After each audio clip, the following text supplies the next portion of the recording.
Assalamualaikum warahmatullahi wabarakatuh. Perkenalkan, nama saya Nur Afni Farhanidan yang 811419369.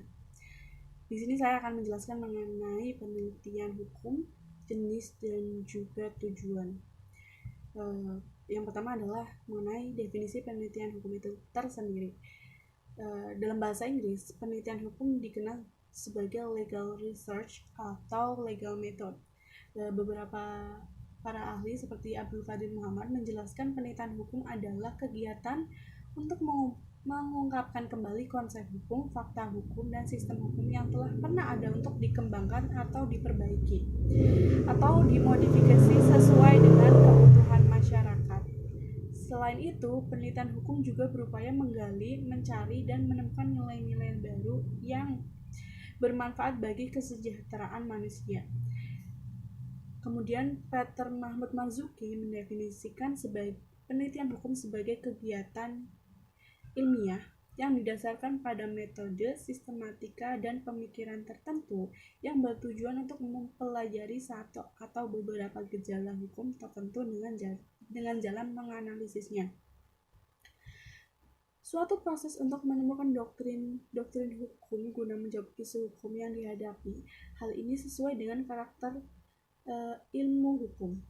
Kemudian lebih lanjutnya, Peter Mahmud Marzuki menjelaskan bahwa penelitian hukum atau legal research adalah untuk menemukan kebenaran koherensi, yaitu adakah aturan hukum yang sesuai dengan norma hukum dan adakah norma yang berupa perintah ataupun larangan itu sesuai dengan prinsip hukum, serta apa tindakan seseorang sesuai dengan norma hukum atau prinsip hukum. Kemudian kita berlanjut dengan tujuan penelitian hukum. Menurut Abdul Qadir Muhammad, penelitian hukum bertujuan untuk mengembangkan hukum dan ilmu hukum sesuai dan seirama dengan perkembangan ilmu pengetahuan dan teknologi, khususnya teknologi informasi global.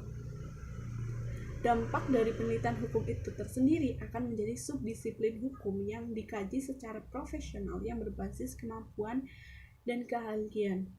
Kemudian Abdul Qadir Muhammad menjelaskan bahwa dasar penelitian hukum meliputi ada dasar filosofi yang dibagi lagi menjadi kebenaran dan keadilan, kemudian kejujuran dan objektivitas, dan keteraturan. Kemudian ada dasar keingintahuan, dasar berpikir logis, dasar kualitatif, dasar bahasa. Unsur-unsur penting filosofi yang mendasari kegiatan penelitian hukum meliputi: pertama, ada kegiatan intelektual atau pemikiran logis. Yang kedua, ada mencari makna yang hakiki atau interpretasi.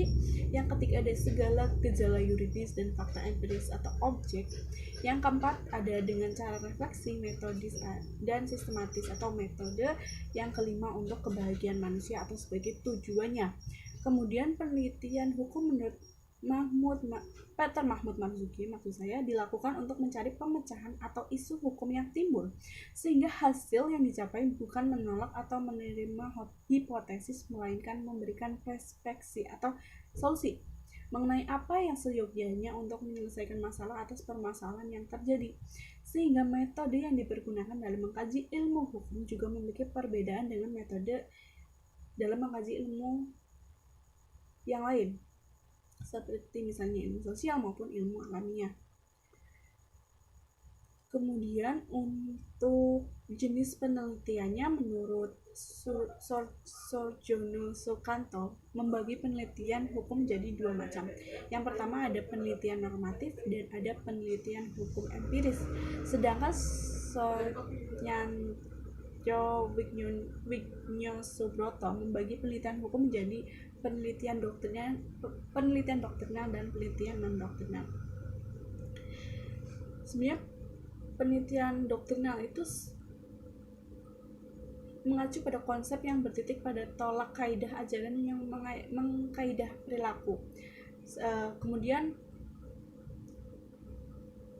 penelitian hukum normatif atau doktrinal itu memiliki kecenderungan dalam mencitrakan hukum sebagai disiplin perspektif, di mana hanya melihat hukum dari sudut pandang norma-norma saja yang tentunya bersifat perspektif, di mana tema-tema penelitiannya mencakup penelitian terhadap asas-asas hukum, penelitian terhadap sistematikanya hukum, kemudian sejarah hukum, ada perbandingan hukum, penelitian terhadap taraf sinkronis vertikal dan horizontal.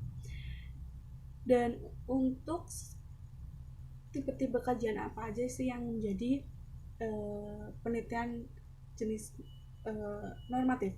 Ada tipe kajian filsafat hukum, tipe kajian hukum murni, dan tipe kajian American Sociological Jurisprudence. Kemudian penelitian hukum empiris adalah penelitian hukum yang mengacu pada konsep hukum sebagai proses perilaku yang berulang setiap kali terjadinya hal yang sama. Konsep hukum dipandang sebagai suatu pola keajekan perilaku yang berpola. Tipe kajian sosiologi hukum dan tipe kajian sosiologi dan antropologi hukum masuk dalam kategori penelitian hukum non-doktrinal. Sekian dari penjelasan mengenai definisi penelitian, jenis, dan juga ada tujuan penelitian itu sendiri, penelitian hukum itu sendiri. Apabila ada kesalahan, saya mohon maaf. Terima kasih. Wassalamualaikum warahmatullahi wabarakatuh.